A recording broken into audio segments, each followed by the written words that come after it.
দেখো, আজকের যে চ্যাপ্টারটা আমরা আলোচনা করব ক্লাস 12-এর, আমরা বলেছিলাম এরপরে কোঅর্ডিনেশন কেমিস্ট্রি শুরু করব, বাট অনেকের ক্ষেত্রে পরে পরীক্ষা আছে, যারা সিবিএসসি বোর্ডে পড়ছে তাদের পরীক্ষার সিলেবাস এগুলো থেকে যায়।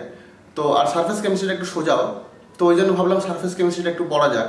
তো আমি আজকে যেটা শুরু করছি, আমাদের ক্লাস 12-এর ফিজিক্যাল যে পার্টটা রয়েছে, ফিজিক্যালের মধ্যে লাস্ট চ্যাপ্টার, সেটা হচ্ছে সারফেস কেমিস্ট্রি। আজকে আমাদের আলোচ্য বিষয় হচ্ছে ক্লাস 12-এর সারফেস কেমিস্ট্রি, বাংলায় যাকে বলা হয় পৃষ্ঠতলীয় রসায়ন। পৃষ্ঠতলীয় রসায়ন। এখন ব্যাপারটা হচ্ছে এই পৃষ্ঠতলীয় রসায়ন বা সারফেস কেমিস্ট্রি পার্টে আমরা ইন্টারেস্টেড কেন? কেমিস্ট্রিতে এরকমভাবে একটা চ্যাপ্টার বাড়িয়ে কি লাভ হলো হঠাৎ করে? তোমাদের উপর চাপ বাড়িয়ে দেওয়া হলো না? কিছু ইন্টারেস্টিং ফেনোমেনা আছে যার জন্য সারফেস কেমিস্ট্রিটা খুব ইম্পর্টেন্ট। যেমন ধরো, অনেক ক্যাটালিসিস রিয়াকশন তোমরা দেখো। একটা কথার কথা বলি যে হাইড্রোজেন গ্যাসকে যদি আমরা ইথিলিনের সঙ্গে, মানে ইথিনের সঙ্গে যদি মাসের পর মাস একটা কন্টেনারে বসিয়ে রাখি, তখন দেখা যায় না যে ওরা রিয়াকশন করছে, এক ফোঁটাও রিয়াকশন দেখা যায় না। কিন্তু ওই হাইড্রোজেন গ্যাসের আর ইথিলিনের মিক্সারে যদি একটু নিকেল বা প্যালাডিয়ামের চূর্ণ দিয়ে দেওয়া হয় বা গুঁড়ো দিয়ে দেওয়া হয়, তখন দেখা যায় যে ইথিলিন গ্যাসটার সঙ্গে হাইড্রোজেনের অ্যাডিশন রিয়াকশন হয়েছে এবং ইথেন তৈরি হয়েছে। আবার মিথিলিন ব্লুয়ের একটা সলিউশনের মধ্যে যখন আমরা অ্যানিম্যাল চারকোল অ্যাড করছি, দেখা যায় পুরো ব্লু কালার সলিউশনটা কালারলেস হয়ে যায় ফ্র্যাকশন অফ সেকেন্ডের মধ্যে। অনেক ক্ষেত্রে এই চারকোলগুলোকে ইউজ করা হয় ওয়াটারকে পিউরিফাই করার জন্য। তোমরা জুতো কিনতে গিয়ে দেখেছো, জুতোর বাক্স বা ব্যাগ কিনতে গিয়ে দেখেছো, ব্যাগের ভিতরে সিলিকা জেলের ছোটো ছোটো প্যাকেট থাকে। এই সিলিকা জেলের প্যাকেটগুলো কী কাজে লাগে, কেন এখানে দিয়েছিল? নিশ্চয়ই সেখানেও একটা সারফেসের ভূমিকা রয়েছে। কী ভূমিকা সেটা পরের দিকে পড়ছি। তো এরকম আমি যেটা বলতে চাইছি, এরকম সারফেস কেমিস্ট্রিকে বা সারফেস ফিনোমেনাকে কাজে লাগিয়ে এমন ঘটনাগুলো ঘটে, বা সেগুলোকে আমরা প্র্যাকটিক্যাল লাইফে অনেক জায়গায় ইউজ করে আমরা বেনিফিটেড হই। সুতরাং সেই সারফেস কেমিস্ট্রি বা যে কেমিস্ট্রিটা জানার জন্য আমরা সিলিকা জেলকে ইউজ করতে পেরেছি ময়েশ্চারকে অ্যাবজর্ব করার জন্য, সেরকম আরও অনেক ফেনোমেনা আছে, অনেক ক্যাটালিসিস রিয়াকশান আছে, অনেক এনজাইমেটিক রিয়াকশানস আছে, যেগুলো সারফেসের প্রপার্টির উপর ডিপেন্ডেন্ট হয়। এখন সারফেস বলতে কোন সারফেসের কথা বলছি? সারফেস বলতে আপার সারফেস বলছি না, লোয়ার সারফেস এরকম বলছি না।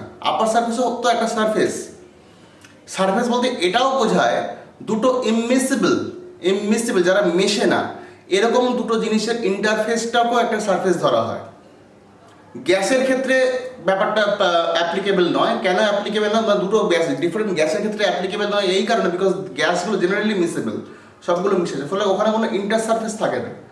বাট একটা সলিডের সঙ্গে একটা গ্যাস, একটা সলিডের সঙ্গে একটা লিকুইড, দুটো ডিফারেন্ট কাইন্ড অফ লিকুইড যারা পরস্পর মেশে না, এরকম কেসে দুটো লিকুইড বা দুটো সলিড বা একটা সলিড একটা লিকুইড যখন পরস্পরের সঙ্গে মেশে, মানে মেশে বলতে যখন পরস্পরের কন্ট্যাক্টে আসে, দে আর ইমমিসেবল অ্যাকচুয়ালি, তখন তাদের ইন্টারফেসে একটা সারফেস ক্রিয়েট হয় এবং সেখানেও কিছু স্পেশাল প্রপার্টি জেনারেট হয় বা কিছু স্পেশাল কেমিস্ট্রি ওখানে থাকে, যে কারণে তাদের মধ্যে অনেক অনেক ঘটনা দেখা যায়। কীরকম ঘটনা?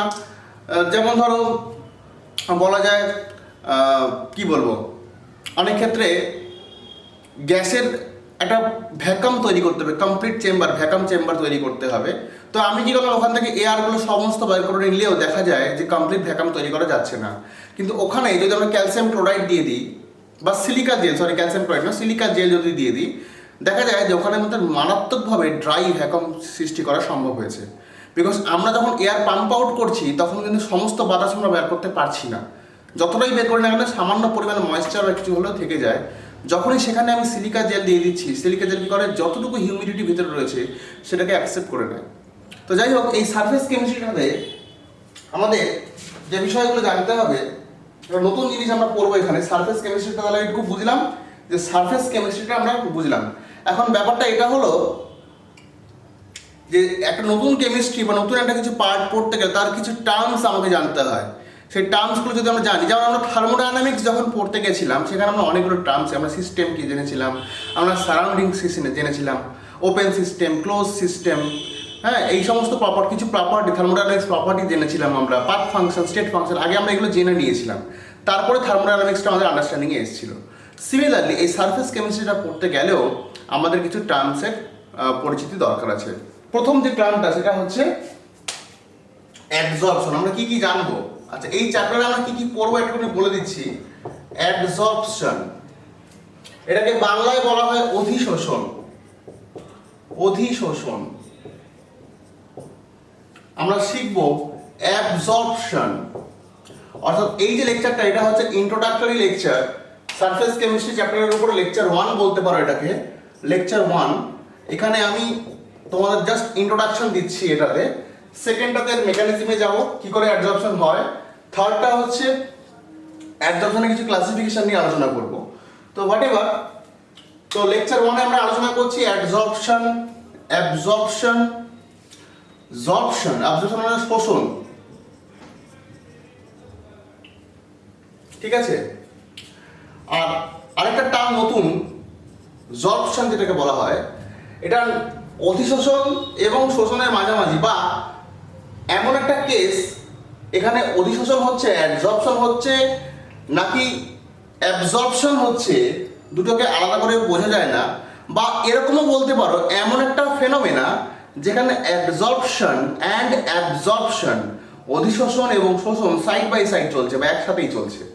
তো এই গ্রামটা আমরা আলোচনা করব। আর আলোচনা করব আমরা অ্যাডজর্বেট, আলোচনা করব আমরা অ্যাডজর্বেন্ট। এগেইন বলি এই টার্মগুলোকে ইংরেজিতেই পড়তে হবে। অ্যাডজর্বেট এন্ড অ্যাডজর্বেন্ট।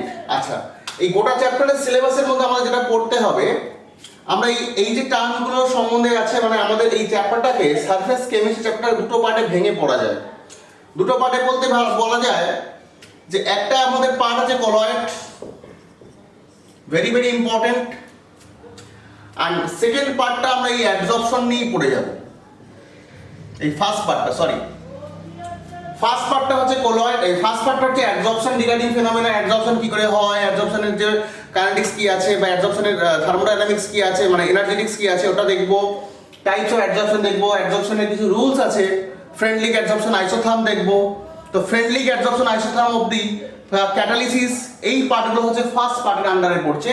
অর্থাৎ এই টার্মগুলোর ইন্ট্রোডাকশন, যে সমস্ত টার্মগুলো বললাম, এদের মধ্যে ডিফারেন্সেস কত ধরনের হয়, এদের মধ্যে থার্মোডাইনামিক্স কি আছে বা এনার্জেটিক্স কি আছে, কোন লজিক মিলে এরা হয়, ক্যাটালিসিস বা এগুলোর অ্যাপ্লিকেশনস কি আছে। তো এইগুলো হচ্ছে আমাদের ফার্স্ট পার্টের অংশ। আর সেকেন্ড পার্টটা পুরোপুরি আলাদা, মানে সারফেস ফেনোমেনাই, বাট এগুলোর থেকে একটু পুরোপুরি আলাদা, সেটা হচ্ছে কোলয়েড। তো কোলয়েড পার্টে আমরা যাচ্ছি না, আমরা ফার্স্ট পার্টের বেশ কিছু পার্ট আমরা আজকে আলোচনা করছি। এই লেকচারটাতে শুধুমাত্র আমরা ইন্ট্রোডাকশন পার্টটাকেই রাখছি। তো যাই হোক, তাহলে যেটা আমি বলতে চাইছি সেটা হচ্ছে, প্রথম যেটা বলবো সেটা হচ্ছে absorption.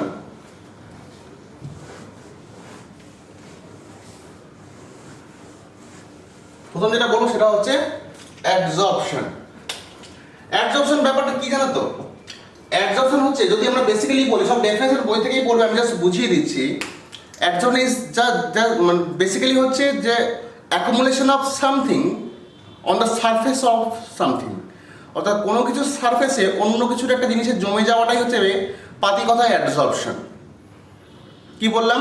Absorption is a phenomena, একটা ঘটনা যেখানে কি ঘটে, যে কোনো একটা বস্তু বা মানে কঠিন বা সলিড বা লিকুইড হতে পারে, তার সারফেসে থার্ড কোনো সলিড, লিকুইড বা গ্যাসের জমে যাওয়া বা অ্যাকুমুলেশন হওয়া, এই ঘটনাকে আমরা বলি অ্যাবজর্পশন। ঠিক আছে? তাহলে বলা হয় tendency of accumulation, it is the tendency of accumulation, tendency of accumulation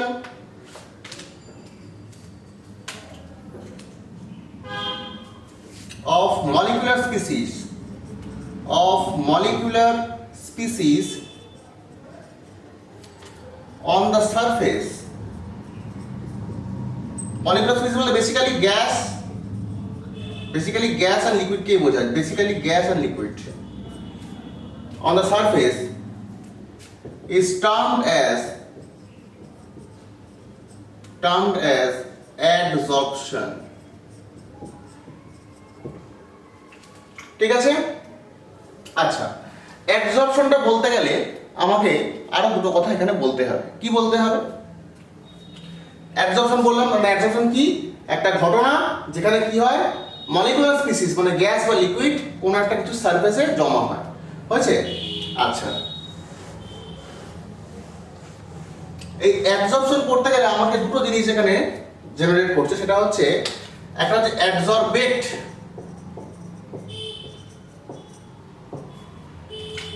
একটা হচ্ছে অ্যাবজর্বেন্ট। দুটো কথা, অ্যাবজর্বেট একটা হচ্ছে অ্যাবজর্বেন্ট। অ্যাবজর্বেন্ট কারা? অ্যাবজর্বেন্টকে বলা হয় বাংলায় বলে অধিশোষক, অধিশোষক। আর অ্যাবজর্বেট কারা? অ্যাবজর্বেট মানে হচ্ছে অধিশোষিত পদার্থ, অধিশোষিত পদার্থ। আচ্ছা, আমার হাতের লেখা খুব সুন্দর, তোমরা জানোই, সেটা আমি নতুন কিছু বলার কিছু নেই, আমি এতে গর্বিত। যাই হোক, হোয়াটএভার। তাহলে কি বললাম? একটা হচ্ছে অ্যাবজর্বেট, একটা হচ্ছে অ্যাবজর্বেন্ট। অ্যাবজর্বেট কারা? অ্যাবজর্বেট হচ্ছে, ধরো এটা মনে করো নিকেল সারফেস, কথার কথা, এটা নিকেল সারফেস, এর উপরে এসে বেশ কিছু গ্যাস জমা হয়েছে, বেশ কিছু গ্যাস এর উপরে জমা হয়েছে। এখন কেন জমা হয় বা কি কারণে এই ঘটনাগুলো ঘটে, এটা আমার সেকেন্ড লেকচারে যাবো। ফার্স্ট লেকচারে আমরা এটা বলছি না, ফার্স্ট লেকচারের ব্যাপারগুলো কি সেগুলো টাইমগুলো বলছি, সেকেন্ড লেকচারের কারণটাতে যাবো। কারণ এবং এনার্জেটিক্সটা নিয়ে সেকেন্ড লেকচার থাকবে। ওকে, তো যাই হোক, তাহলে দেখো এই নিকেল সারফেসের উপরে বেশ কিছু গ্যাস মলিকুল জমা হয়েছে, ঠিক আছে? তাহলে এরা হচ্ছে অধিশোষিত পদার্থ যারা জমেছে। So this are called adsorbate, অ্যাবজর্বেট।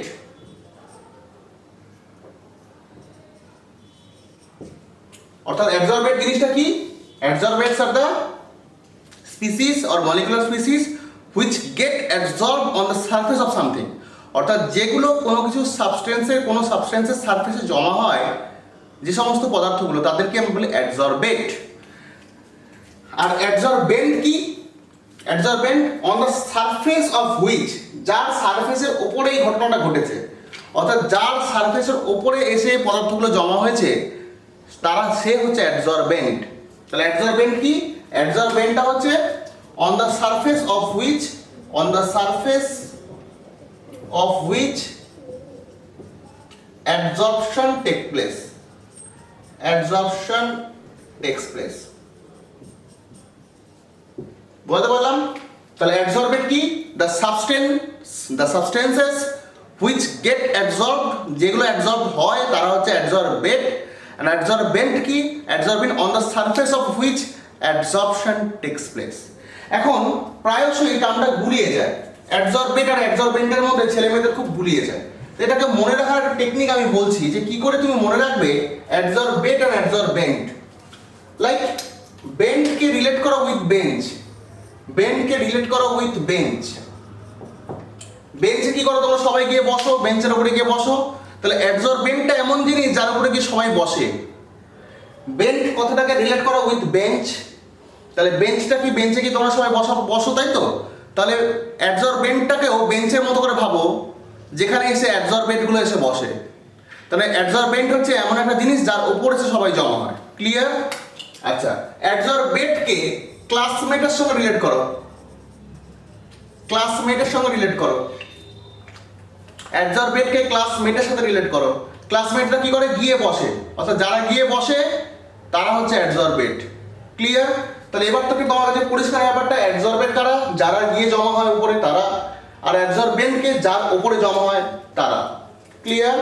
তাহলে অ্যাবজর্বেট এন্ড অ্যাবজর্বেন্ট ব্যাপারটা ক্লিয়ার। অ্যাবজর্পশন বলতে কি দুটো কথা বললাম।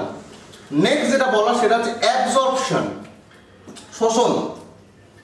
নেক্সট যেটা বলা সেটা হচ্ছে অ্যাবজর্পশন, শোষণ।